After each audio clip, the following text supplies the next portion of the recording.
Hello. Thank you for your patience. We're doing now the basically the 1820s and 1830s. We split this up, however, because there are two kind of disparate themes that are going on during the 1820s and 30s. One that seemed to be quite different. So one is antebellum reform that really takes off during the 1830s, and that is clearly connected in the historical narratives to the Civil War. So we're waiting on that. Then also, especially in the 1840s, antebellum westward expansion takes off. We grab Texas, we fight the Mexican American War, the Oregon Trail and overland trails, etc. So we're waiting on that one as well, as also tied in the narrative to the Civil War. And now we're focusing on Andrew Jackson's administration and changes at the time that pertain to democratization of our republic. Okay, the democratization is very limited. Um, we're talking mainly democratization for white male citizens, for white men, ambitious white men in particular. And so that's why we do it separately as a subject, as a theme. Okay. And so keep that in mind as we get into today. Notice we only have one section, only one argumentative section that we're doing. And I thought, what better example of uh, these revisionist claims that this era was not very democratic than touching upon the Trail of Tears for the Cherokee and the other, quote, civilized tribes. Okay, so keep that in mind. Um, I hope that at least some of you have been able to read it, as I may not go over all of the information therein, just somewhat with an assumption that you guys have taken a look at this. So when we do this, let's see here. Notice also that it's quite unfair and historiographically, right? That the style and the art of the history. A lot of people contend that it's not it's not accurate and it's not fair as far as doing great man history to tie this time period and the topics that we're covering simply to Andrew Jackson. He was just happened to be the president.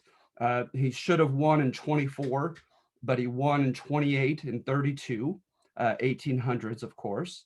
And so, but so much of it, as you'll see, hopefully today, is he was very inextricably linked to these democratic trends. And for instance, some people say, okay, how to what extent was he responsible for them? And they embodied what he stood for and who he was, and to what extent did he simply benefit from them? All right, which is a very valid question. 1, 2, 3, 4, 5, 6, 7, 8, 9, 10. All right. So going right into it, I hope you also recall that I changed number 13 on the previous test, on test 2. I apologize for that. I don't know what happened, but the proper answer wasn't registered by me. But in changing it, the system told me that it was simply going to add to your score and not detract and not ignore that question. So your grade should now reflect that change of my mistake. Before I begin, are there any questions or comments?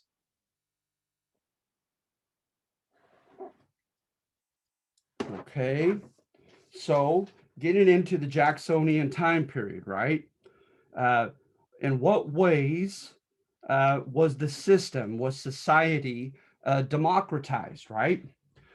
So, of course, this is highly argumentative, but getting into court history, right? Court history, members, you contend that we have an exceptional country, a special country. They praise the changes that were going on in the late 1820s and 1830s, and so let's look at some of that. All right, when during the 1820s and 1830s, many states, especially those that are being formed as new states in the West, right? So you have Louisiana from the territory that was bought by Jefferson.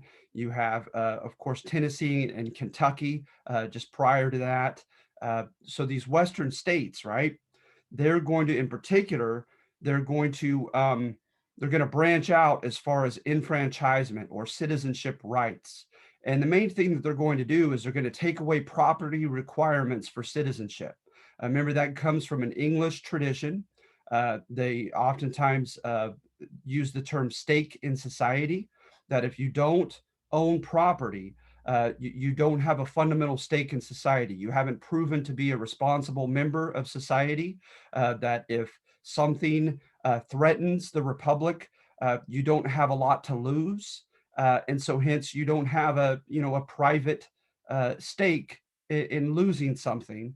And so hence your loyalty is in question, your responsibility as a man is in question, etc. So during this time period, right, state after state is going to drop its requirements for citizenship. And so that's going to broadly, aggrandize, make bigger the citizenry who is able constitutionally to vote, basically, to run for office, right? Speaking of running for office, that process was democratized at this time period. You had something called the caucus, CAUCUS, in the Senate. And this is somewhat of a self-appointed elite group of senators. Remember, we're very far from the 19 teens, where our country makes a constitutional amendment stating that senators are to be popularly elected like the House reps. So that's far from happening. So the senators had not been, were not at this time popularly elected themselves, right? But they were chosen by the state legislators. And of course, the state legislators, pretty much without exception, were popularly elected by their citizens, by white male property owning men at first, right? So the state legislators would choose the senators, a step away from representative democracy, you might say. And then this caucus, this self-appointed elite, they would decide upon the presidential candidates. So it was not a very democratic process, right? Jackson's administration, Jackson's party, the party of Jefferson, the Democrats, right? They were known as the Democratic Republicans at this time, up until Jackson's tenure as president. They're going to highly fight against this, right? This cabal of well-to-do senators choosing, who we had to choose from, right? Then, in addition to the caucus system, and by the way, it was largely supplanted by a system known as the party convention system. And with the party convention system, right, the parties, because there's going to be a rival party that rises up against Andrew Jackson, contending that he was a tyrant and greatly expanded the scope of the president's powers beyond what the Constitution had initially intended for him to have. And so they're going to call themselves the Whigs, like the Liberal Party back in England, who fought against aristocracy and the power of the crown, right? More in light for the power of the Parliament. So the Whig Party and the Democratic Republicans are now known as the Democrats. They're going to have the convention system whereby they're going to utilize the press, and they're going to and their party leaders are going to organize meetings, and theoretically, at least on paper, they start at the local regional level, like at the district level within the states, and any citizen could go there and nominate any party member for the candidacy of a position. And so hence now, right, Joe Bob and the average farmer, the average mechanic or worker in the city can now participate in these conventions and even run for office. And then, of course, at that level, if you win at the local level, then it goes to the higher level at a bigger convention and so forth, until technically the average Joe can run for president and higher positions. So the caucus system evolved into the party convention system, which was more democratic. Then in addition to that, the electors for the president, right? We have an elector system to this day, not simply by popular vote. With the elector system, it is going to change in many states to a direct election. Okay. And so at this time now, they're going to allow general elections for all party members, all citizens. And now remember, they include propertyless white men. And the propertyless white men oftentimes were renters, right, of their property and didn't own it. And that constituted a large segment of society. And so, at any rate, now they can go to the local elections and vote for their presidential electors. And of course, the electors make it clear for whom they're going to vote prior to doing so, right? So the process of election is going to step up. Also, participation, not just as a reflection of more people being citizens in most of the states during the 1820s and 30s, but also just the percentage of citizens who were able and willing to go out on election day and vote. If you look, for instance, at the book of your the end of your book, Alan Brinkley's textbook, it will give a rundown um, of a rough estimate of what percentage of citizenry voted in a given presidential election. And you'll notice in the 1820s, 30s, all the way up through the 40s, it's going to America is going to experience an exponential growth and the percentage of eligible voters actually voting for a presidential candidate. I believe it from one segment, one 4-year segment, it was incredible. It went from like 40 something percent to 70 something percent. And then in addition to that, it was beneath the dignity, and it still persisted a bit during this time period for candidates of large offices to actually actively run for office. They were supposed to convey that image of Cincinnatus, right? That George Washington conveyed, that they're not hungry for power, they're not ambitious, they're not willing to lose their dignity to try to beg for voters, but they're going to basically stay at home, stay aloof from the process. And if the people want them, great. If they don't, they don't. That is going to change somewhat. And that even Jackson tried to stay aloof when he was first nominated for president in 1824. But you still have people, at least on his behalf, right, who were going to utilize what they call the communications revolution of the 1830s and 40s, particularly with the cylindrical rotary press that's going to facilitate the penny press. It's going to be a steam engine powered machine that mass produces newspapers, and it's going to get them like the New York Sun, for instance, kind of started the trend whereby they could use mass production techniques and they could sell a newspaper for a penny. Now it's affordable and accessible to the common man, and the common man is able to read the newspaper and be up to date of what's going on, apprised of the situation in a given political contest, etc. Not to mention public schooling. The public school system is going to take off during this Jacksonian period, and it's going to have, in its rhetoric, it's going to be very democratic, right? Contending that no longer are the grandees of the South, the plantation owning, slave owning planters, cash crop farmers, and the well-to-do bourgeoisie in the Northeast, that it's no longer going to be a privilege just to have their children educated, but they're going to mandate public school systems so that the common worker, the common laborer, the common sharecropper and farmer can send his kids. And let's face it, it was mainly boys to school and to become educated. So literacy jumped up as well. Um, Also, as far as the trends of that time period, you also have fraternal societies, right? Remember fraternal, like brotherly, and benevolent societies, Benevolent, right? And these societies are going to really rise in number in the number of people that are a part of them, right? And oftentimes there was at least, even if it's not so much true, there was the image of them being very grassroots in origin, right? That they're going to begin um, almost haphazardly, organically, in local pubs and local areas where the common worker and the common white man was able to participate in them. And so they tried everything to try to improve urban problems because the population is gonna greatly increase, and so cities are going to blow up. New cities like Cincinnati in the West, and then the bigger cities, the older established cities like Boston, Philadelphia, New York, are going to mushroom in size. So you can have practical problems with cities, right? What about fires? What about police powers fighting against crime? What about garbage disposal?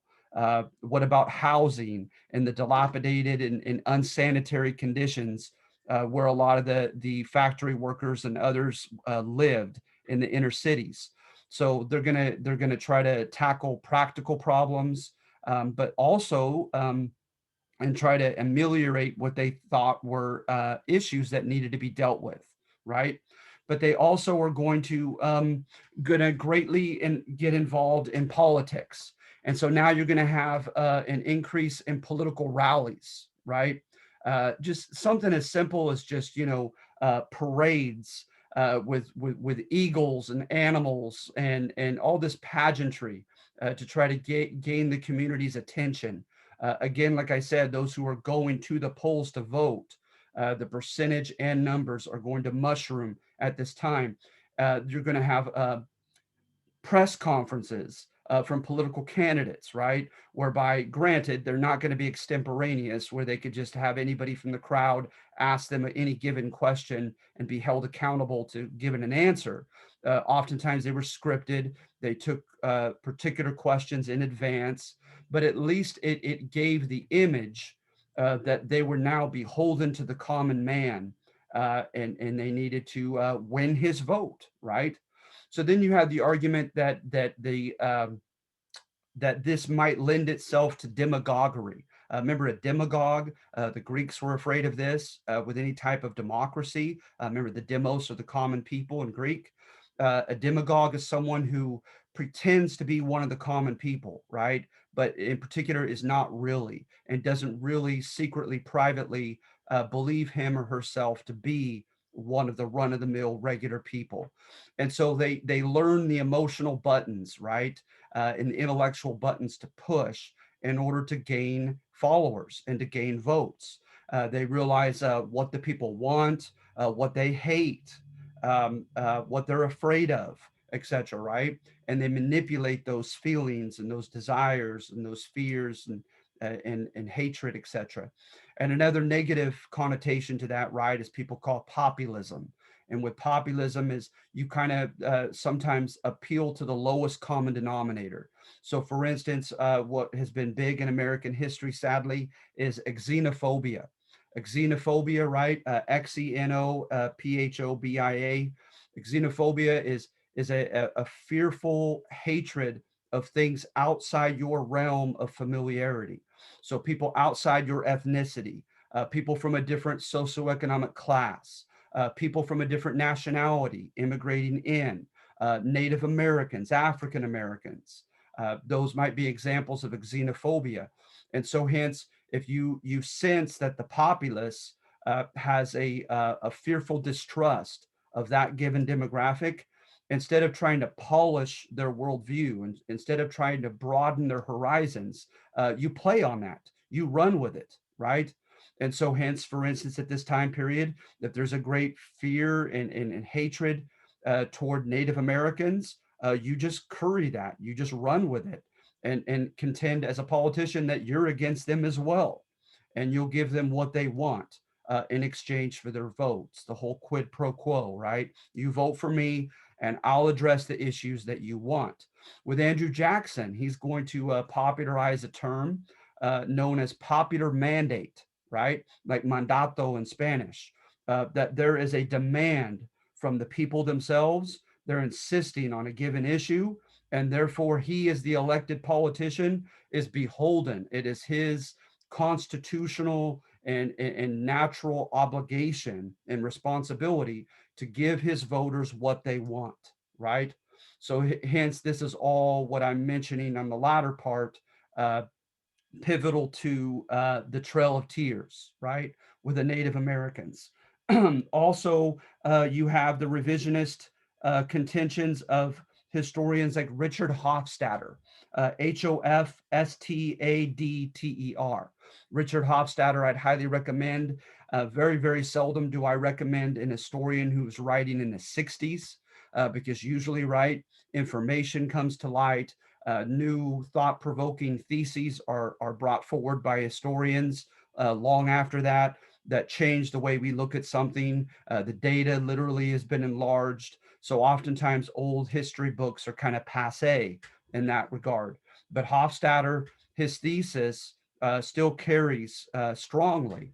And the idea, right, of somewhat uh, um, depicting Andrew Jackson and some of the politicians at this time period of being demagogues, of being men that absolutely were for a new class of men being able to make it in politics, to be able to make it as far as realizing the American dream with socioeconomic ascension.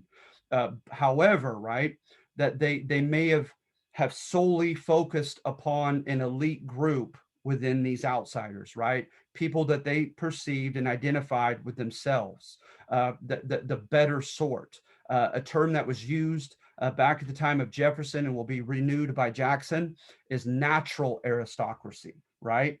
And what do we mean by that? Remember, aristoi means the best in Greek, right? So instead of having an artificial aristocracy, whereby you are given the opportunities you have, you could amass wealth, you could become a leading politician because of your family name, because of the achievements of your father and your grandfather and his father, etc., right? And your connections to those in power, that would constitute an unnatural aristocracy.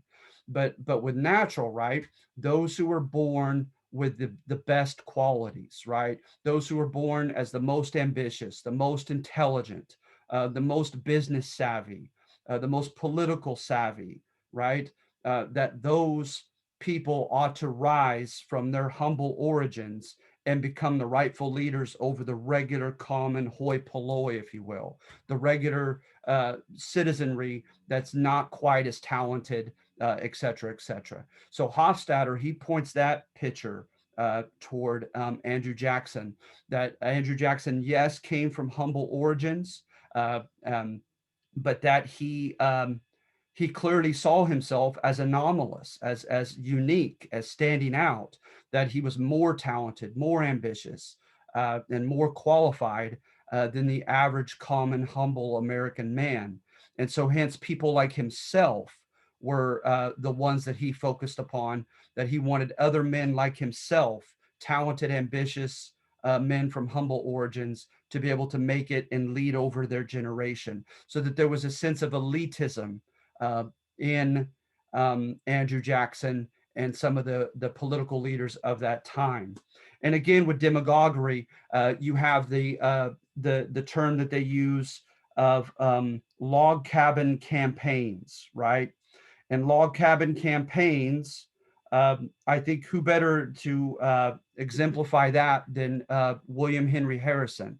That guy was not from humble origins, but he was able to somehow trick and sell the false notion that he was, that these Western frontier men, right, that were initially born with allegedly nothing, that they became self-made men, as Henry Clay said.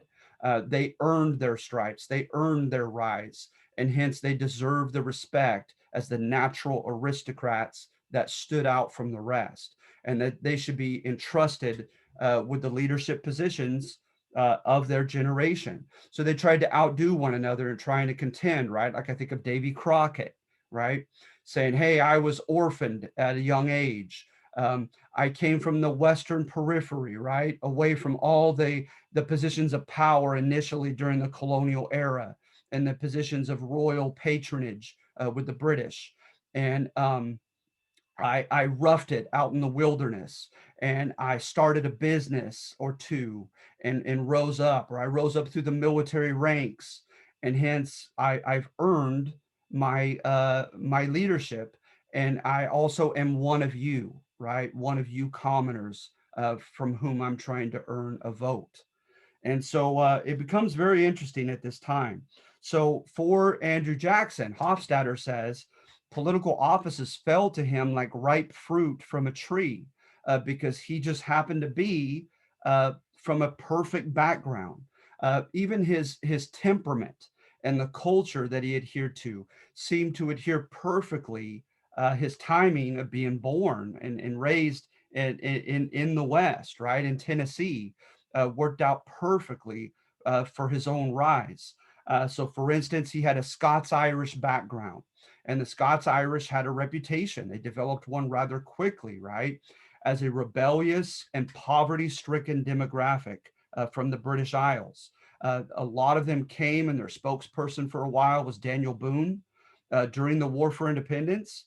And literally, some of the eastern cities uh, uh, put out pretty much edicts saying Scots Irish, you're not welcome. They were seen as like the scum of the earth by some during the Revolutionary Era.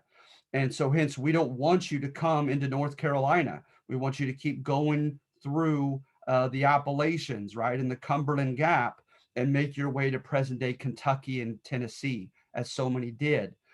You have the legend of Kings Mountain, where the Scots Irish refused to take a side in the War for Independence because to them, right, arguably, they were poor and rejected by England.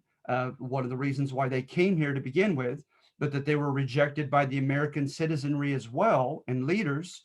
So hence they were going to carve out a better living for themselves and the heck with everybody else. And so hence Washington on more than one occasion tried to enlist their help and they refused. The British tried to enlist their help and they refused. Lord Dunmore of Virginia, the British governor, sent out an ultimatum to them, to which they did not respond. And so he sent men to go fight them. And they actually won a big battle at Kings Mountain.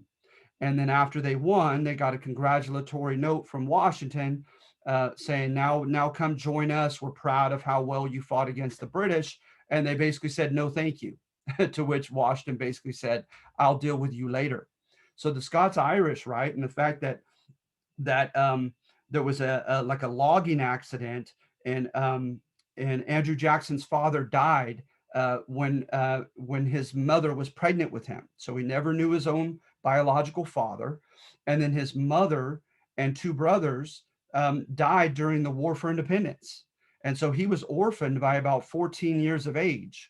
And so he fits that whole image, right? That whole log cabin image perfectly. He apprenticed himself to a well-to-do man in Tennessee, and rather than going through law school and a bar exam or anything like that, and he did it in a more quote democratic way. Apprenticed himself to become a lawyer, and then later a judge. Of course, he joined the military and demonstrated great leadership ability and courage, and let's say even ruthlessness in the armed forces, and rose up from there. So he could make the argument, right, and be convincing to the American citizenry that he was a common man who rose of his own merit, right, from adverse circumstances. Even his culture and temperament. He was the first president to have engaged in multiple duels, the whole Code Duello in the South, right, that extended itself to the West. If someone wrote despairingly of you and challenged your reputation, your virtue, your manhood, it was your societal obligation to challenge that person to a duel. He killed Charles Dickinson. He had a duel with a famous senator, Thomas Hart Benton, and was almost killed in that duel. He became a judge, and there was a gentleman who refused to come and be tried. And he literally took off his robe, was quickly deputized into a posse, and threatened physical violence on this man, and physically forced him to come into the court. So this guy fit the fit the mold, the image perfectly, right? As this frontier common man. In fact, when he was inaugurated in the presidency, um, the wife of John Quincy Adams said, "Good God, the mob has entered the White House," because a mob of barefoot, dirty-faced, common Americans kind of just stormed the White House, if you will. They literally were stealing furniture, spilling things, and just not showing any kind of decorum that was through English tradition associated with the better sort of people, right? So people were like, "Oh my goodness, this guy, right, coming on behalf of the common man, the mob has entered the White House," right? What also helped his cause is in 1824 he won the popular vote for presidency by about 40,000 votes. But nevertheless, he did not obtain a majority of electoral points. So it went to the House, right, constitutionally to decide amongst the top couple people. And although he had clearly defeated John Quincy Adams, it went to the House, right? And the House decided on John Quincy Adams instead, and it was largely through the help of Henry Clay. And then, what do you know? Henry Clay was chosen as the new president's Secretary of State, which up to that point had been a stepping stone to the presidency. The former Secretary of State was almost always becoming the next president. So it was known as the corrupt bargain or corrupt deal. And so it was just one more reason, right, why people said that the old insider cabal of American aristocrats were trying to keep the common man's choice out of the presidency. So all this aided in Andrew Jackson's rise. And then, of course, the War of 1812. We've already gone over the Battle of New Orleans. But in addition to the Battle of New Orleans, there was the Fort Mims massacre, MIMS, in Alabama, whereby namely Creek and others, under a guy named Weatherford, a British general, there was arguably a promise given to the local inhabitants, and these are unarmed settlers, right? We're told that if they reported to Fort Mims, they would be safely disregarded as combatants and left alone. Well, that promise was broken, and the Native Americans, in particular, the Creek and others who were known as Red Sticks, fighting against us in the War of 1812, stormed in and butchered over 400 civilians, women, children, etc. And so, of course, as being in control of the state militia of Tennessee under the governor of Tennessee, Andrew Jackson promised the regular people, right, that they would be protected from Native American savagery, that the Native American Red Sticks must be punished, right? And then he engaged in some legally dubious activity in extending the War of 1812 to Spanish Florida. There were a couple governors at that time who one was Gonzalez, who were supposedly arming the Seminole and other tribes and encouraging them to fight against Americans and even slaughter American non-combatants, right, non-soldiers. And so he runs with this alleged evidence and he invades Pensacola, Florida, and he begins hanging a couple British gentlemen who he said were fomenting this Native American rebellion and these massacres. And it's going to end in 1819 with the Spanish cession of Western and Eastern Florida, Western being parts of present day Mississippi and Alabama, as well as Florida. And so while he had problems with his superiors over this issue, the American public loved it because the anti-Spanish, anti-foreign, anti-Native American sentiment was high. And he ran with that in sort of populist fashion. Okay. And so you see here, and then if you'll indulge me a couple more examples. When he became president, there was a Bank of the United States. And remember, this was Hamilton's baby. And the Bank of the United States was always seen with popular suspicion, right? It was seen as being a very kind of nepotistic, right? Nepotism is favoritism with your fellow insiders, etc., right? And inside connections, and an aristocratic institution. Not to mention that it may have been unconstitutional, right? You won't find it in Articles 1 and 2 of the Constitution within the prescribed powers given. And so when he becomes president, it's namely Congress, but he is going to really increase the scope of the presidency, and that he is going to semi, kind of like later Teddy Roosevelt, semi make threats and demands of Congress, saying they shall deal with this issue because there is a popular mandate for something to be changed, something to be done. And if they don't do the right thing in his eyes, right, the democratic thing, then he's going to go straight to the people through the press, right? And so he's gonna be an active executive in trying to mandate things from Congress. But Congress is going to have, a large Democratic following, so it's not going to be too difficult for him to do such. And so Congress is going to agree to end and refuse to renew the charter of the Bank of the U.S. And of course, they're going to contend that the bank was only lending to well-to-do northeastern aristocratic merchants and bankers and entrepreneurs of the new mills or factories that were spreading at that time, and that they were also connected to well-to-do speculators. Speculator, right, is like a legal gambler, someone who buys land in particular, like a land speculator, buys land, uh, for instance, where it's not inhabited, where there's no new city or state development at the time, so they can get it cheaply. And then they try to sell it at an inflated price once it becomes a city, a county, a state, and people start developing in that area, and the property value increases and they make a profit. Well, people at this time, especially in present day Mississippi and Alabama and down the Mississippi River, some well-to-do men were getting loans from the Bank of the U.S., and they were engaging in fraudulent sales, selling land that didn't even belong to them, selling it at greatly inflated prices, and enriching themselves at the expense of the public.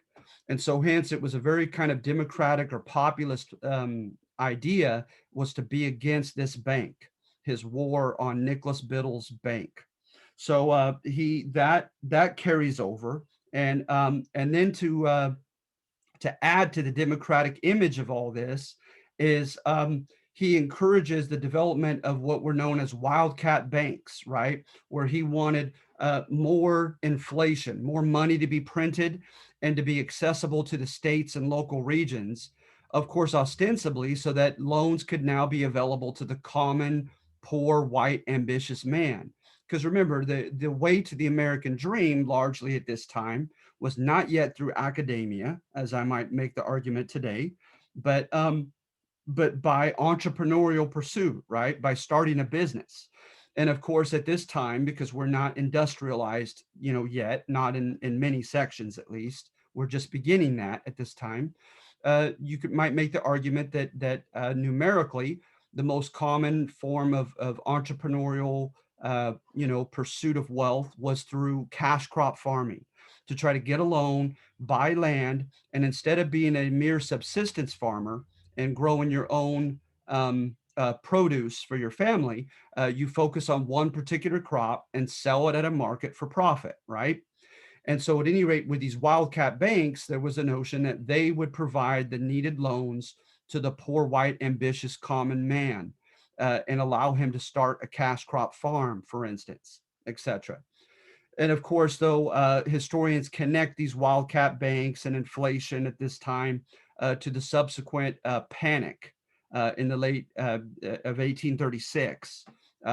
So it's going to have arguably some harmful economic effects, but in the short run, right, it helped out more common men, and it was a popular cause for that reason.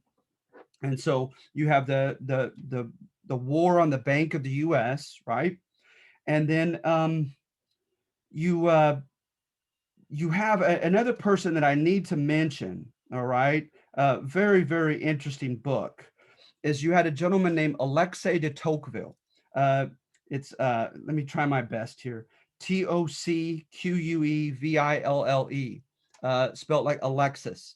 Alexei de Tocqueville was a French aristocratic man who came at this time period to the country from France and was supposed to look into our prison system because there were big reforms at this time for our prison system, and he wanted to see how they were being carried out, what they entailed, etc.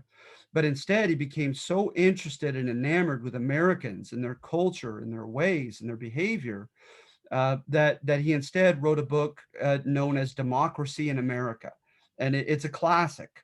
But of course, as you might guess, revisionist historians to this day highly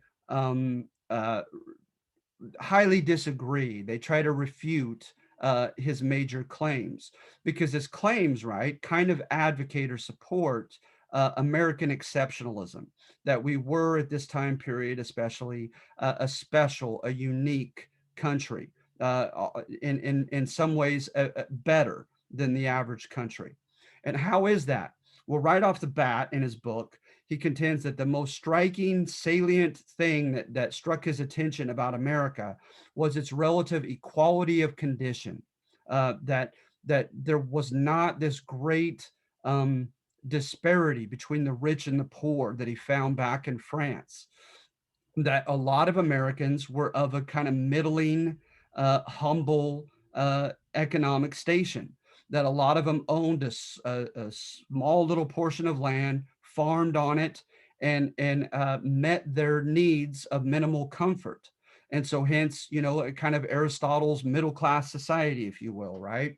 That the American dream to him really was at least somewhat attainable for most Americans, that a lot of them at least had the basic necessities, right?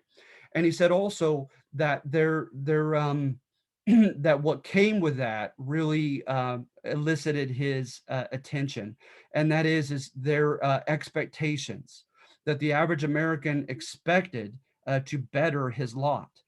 He has an almost comical quote where he says, "An American," he says, "I've never seen anything like it, will begin building a house, and before he's done with a roof, decides he wants to sell it and move on to something bigger and better further west."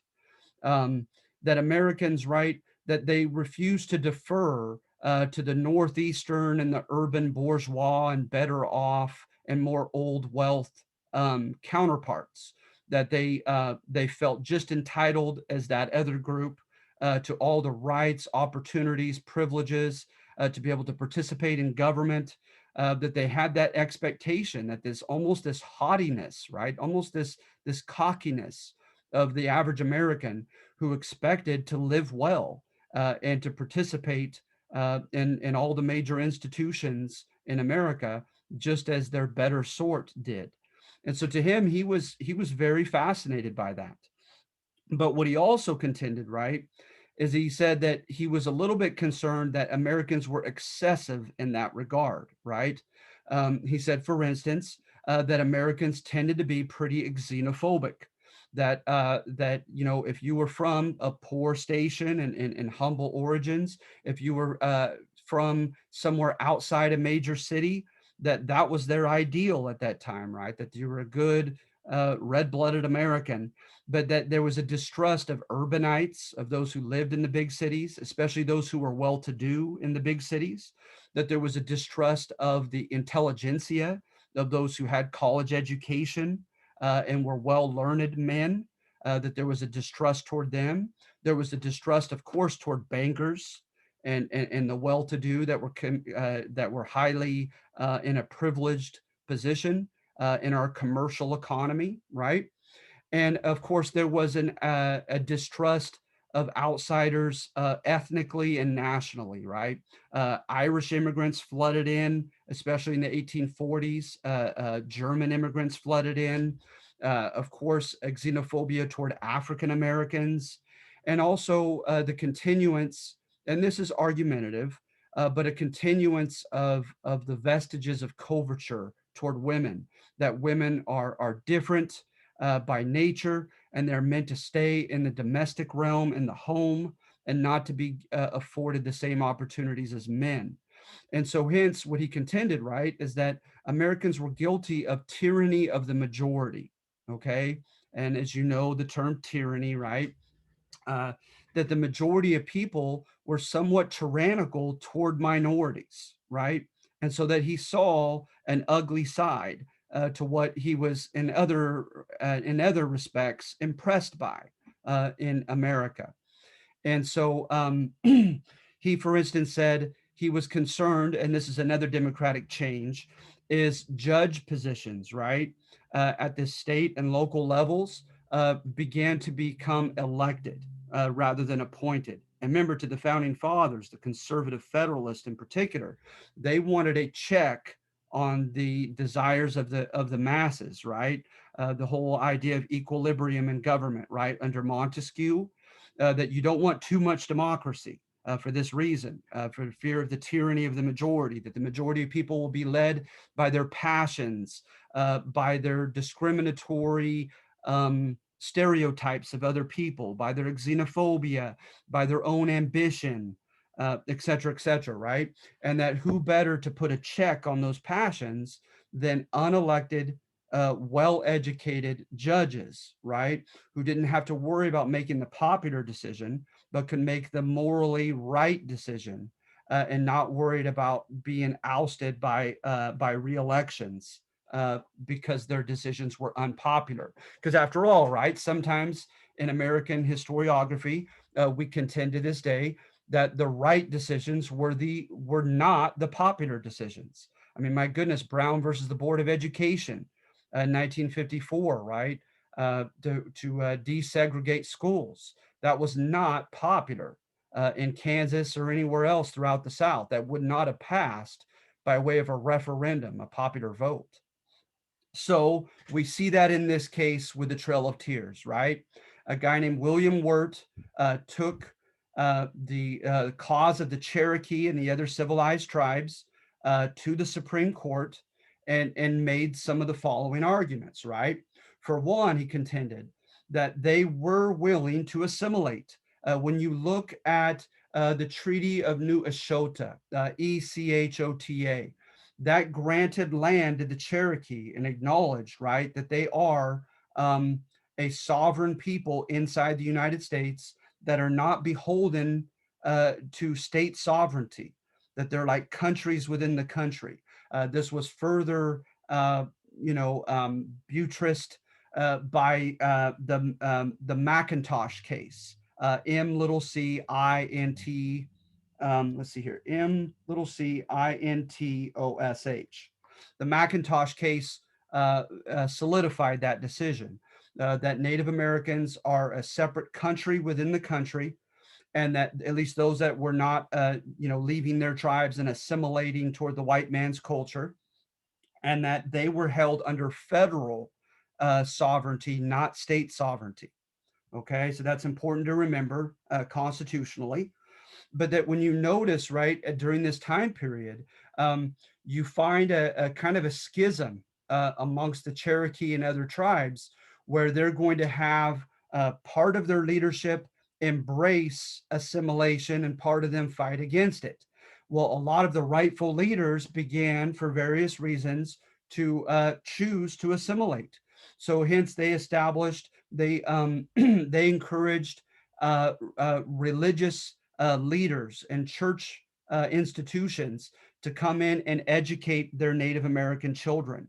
And of course, that oftentimes entailed converting to Christianity, including some of the most powerful Cherokee leaders had their sons go to these schools and become Christian, right? You had the privatization of land, whereby they became private landowners. And not only private landowners, but cash crop farmers. They began joining the American economic system, if you will, and growing cotton and other cash crops that they were selling for profit. Some even bought slaves and owned slaves. Kind of embracing the white man's ways, if you will, right? And so the argument was over sovereignty and over the argument that the Native Americans already were, at least these five civilized tribes, the Cherokee in particular, were already assimilating to the white man's ways, right? And so with William Wirt, he wins in the Supreme Court, especially by virtue of the sovereignty argument, right? Stating that they are not to be beholden to the states of Georgia and North Carolina and others, right? But that they were promised by treaty, right, by federal treaties, the land that they were on, because what was happening, you guys, is that the states began popularly, xenophobically issuing somewhat eminent domain laws. Right? Remember, with eminent domain, if if the state or local area decides that there is land that is vital to the general welfare. So, for instance, building a hospital, a public school, a freeway, right? That will benefit the entire community. They can force a private landowner to sell his or her property to the state at market value, right? And so they began issuing these eminent domain like laws to the Cherokee and other civilized tribes, contending that they had to sell their land to the state and be moved westwardly. What also complicated this is even the well meaning reformers, in some cases, were in favor of these laws because they felt as if the Native Americans were archaic, right? That they were from a bygone age, that they were unwilling and unable to fully assimilate, that even if they did assimilate and adopt the white man's ways, that kind of like free African Americans who had received manumission from slavery, that just the color of their skin and their mere morphology or their looks, their appearance, would keep them from ever being fully accepted because of popular prejudice against them, right?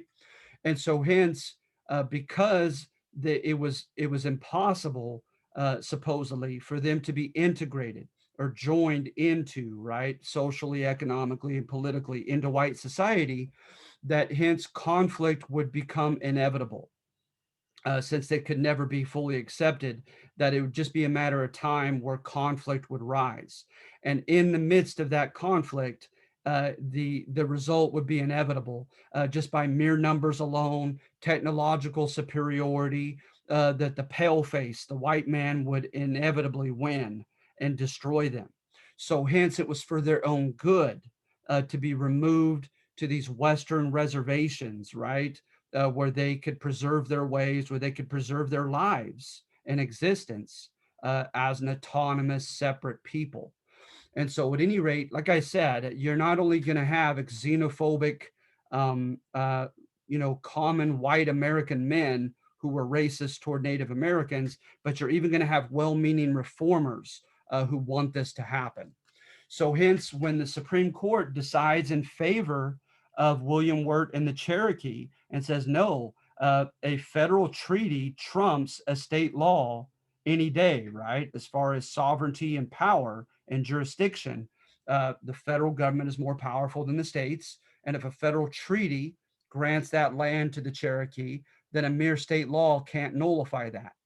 And although they won, right, in the court case and decision, uh, Andrew Jackson uses his powers as commander in chief of president of the armed forces and says, no, I have a popular mandate from the people of Georgia and North Carolina, etc., who are demanding that land. And and hence he uses that same rhetoric of the reformers and says not only is it a mandate from the people that they want the Cherokee and other tribes to sell their lands, but also it's for their own good, for the Cherokee own good, that they be removed, since they cannot, even if they wanted to, be fully integrated into white society. So he uses that paternalistic rhetoric also, right? That he's protecting them for their own good.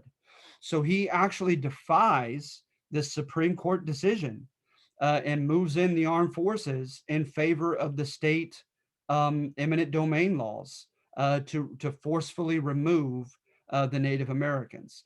And there were several treks, right?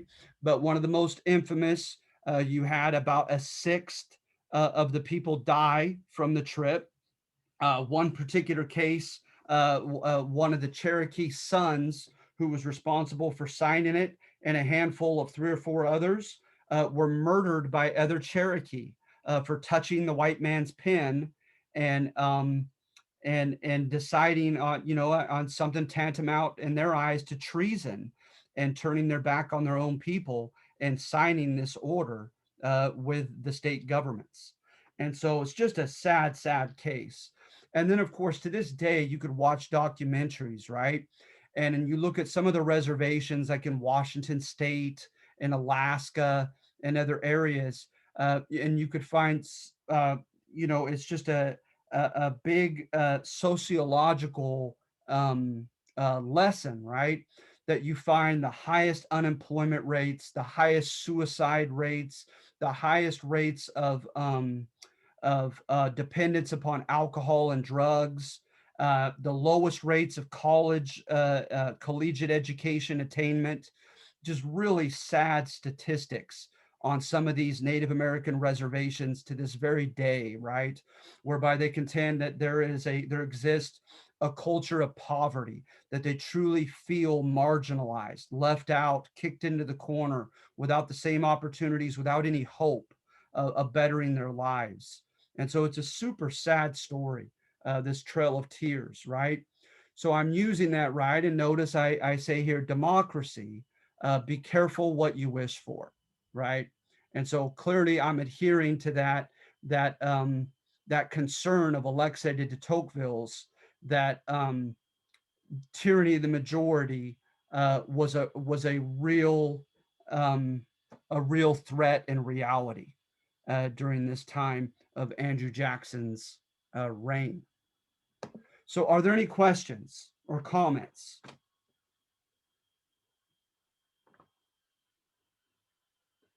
Yes, I have a question. Sure.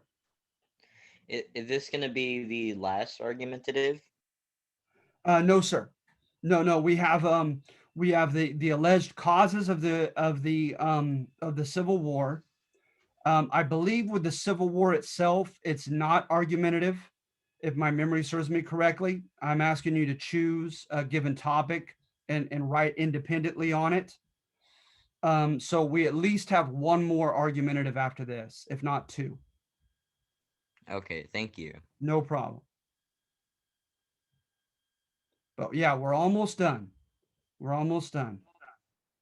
I have a question. Sure. So when you're talking about wasps, what's that mean? Okay, so yeah, sorry. White Anglo-Saxon Protestant. That's used oftentimes in conflict history. Remember, with conflict history, right? You look at those who have won and who have lost socially, economically, and politically, right? In contests for power or hegemony or domination. And conflict history, it tries to elicit our empathy for those who have lost, and it kind of makes villains of those who won, right, and controlled things politically, economically, and socially. And so WASP has kind of become the boogeyman, the bad guy, who unfortunately won and became dominant and has continually and unfairly run things in this country. So yeah, remember the Angles and Saxons took over England at the fall of Rome's Britannia. And so yeah, WASP is basically white and from English ancestry. Okay, thank you. No problem. Anybody else?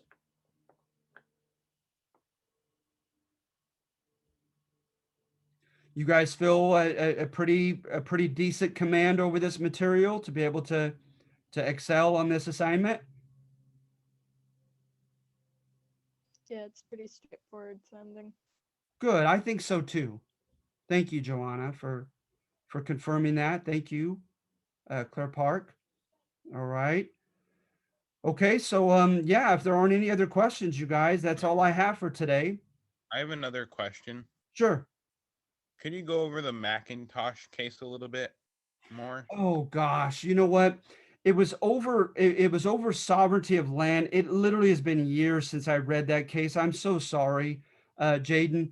As far as my present unpreparedness on that. Uh, but like I said, it had to do with jurisdiction in property sales. That you had at least two parties involved in trying to sell that land, and it was the land was taken from Native Americans, and oh gosh, I'm so sorry. If you want, Jaden, I could try to read back on my notes, and you could revisit me next Zoom on that, because I don't want to get anything wrong. But like I said, I just remember vaguely that it pertains to a land sale, and there were two separate parties who were contending jurisdiction over that Native American land. And so then it became an issue of sovereignty, right, over the land. And like I said, I just remember at this moment that it largely pertained to the fact that the Native Americans were were to be given the power, the national government was to be given sovereignty in making the major decisions over Native American land, and not the states and not private owners. Okay. And that they were called, the key term that they used was that they are the ward of the state, WARD. And with a ward of the state, right, you're almost legally a dependent upon the federal government. Wards of the state include prison inmates and those who are at, of course, this is a terrible term today, but at the time it was used, those in the quote insane asylums, orphans. Those were some demographics, as an example, who were declared to be the ward of the state, dependent upon the sovereignty and the paternalistic care of the federal government.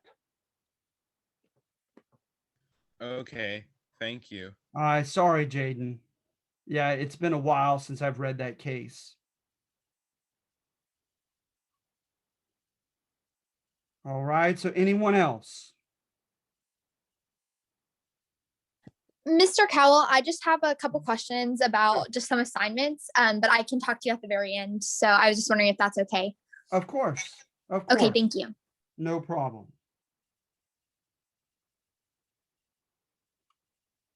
All right, anyone else?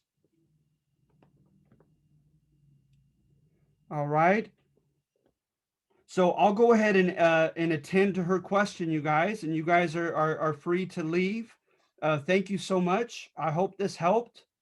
Hang in there, okay? And I appreciate you guys. And I appreciate your regular attendance on Zoom meetings. You guys have a great week, okay? Thank you. Thank you. Thank you very much.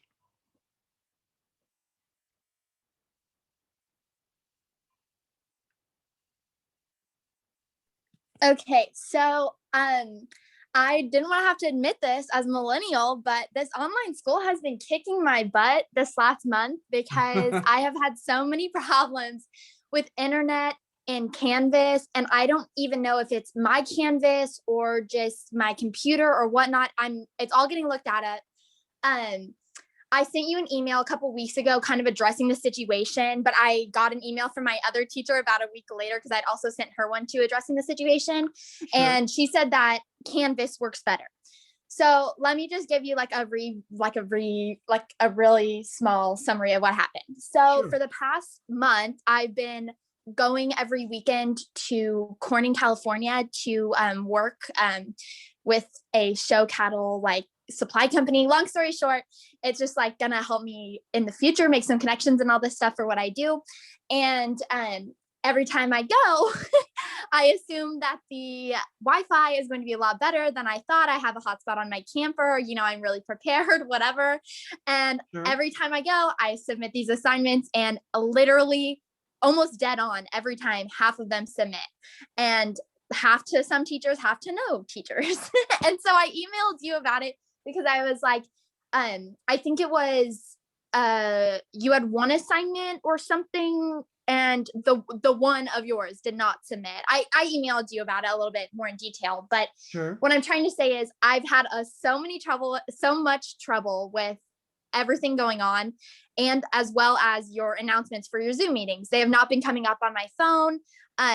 I think last weekend it was the quiz number 4. Sorry, let me go see on my Canvas. It was quiz number for the textbook chapter 7. That didn't even come up on my Canvas calendar. And then all the other assignments aren't submitting. And I know it's because I'm gone, but also when I'm home and I try to submit stuff, it's because of my Wi-Fi. So I just been having a lot of trouble, and it's really unfortunate. And I just wanted to let you know, if there's anything I can do to like make it up or have half credit, or if there's gonna be extra credit opportunities, I just would really appreciate it at this point. No, Yeah. you've got it. No, as I say in history, context is everything. And so I reserve that right. I give myself that latitude in the syllabus to grant exceptions as far as late work. And so I'm absolutely willing to give you the benefit of the doubt. And so anything that I see of late that says late, I'm not going to deduct any points from you. I'm Thank making you a note so for much, because myself right it now. was like you can just see, I don't know if you really paid much attention, but like I was really active in everything, and then about a No, month ago absolutely. my grade went from a 101 to a 79, and I was like, oh no, he probably thinks I'm not trying, but it's really just like all of this stuff is so confusing. And then you think it's submitted, you get home 4 days later, you check your grade book and your grade's down 10%, and I'm just Right. like, and this has happened to all of my classes, and so I'm just trying to get my ducks in a row now that I'm done working for the month. So yeah. Yeah, no, you got it. And no, absolutely. You've regularly attended the Zooms. And so I up to this point, turning everything in on time. So I have every indication that you are a responsible student.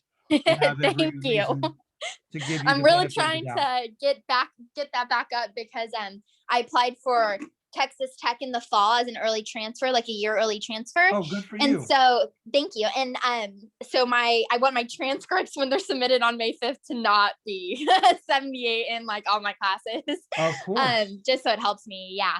But anyways, thank you so much. I'll try to get those to you as soon as possible. Like I said, it had happened with a lot of my classes. So I'm really just trying to get all my ducks in a row right now as soon as I can. Sure, you got it. Thank you so much. Okay. You're Have a good welcome. Good day. luck with everything. Thank you.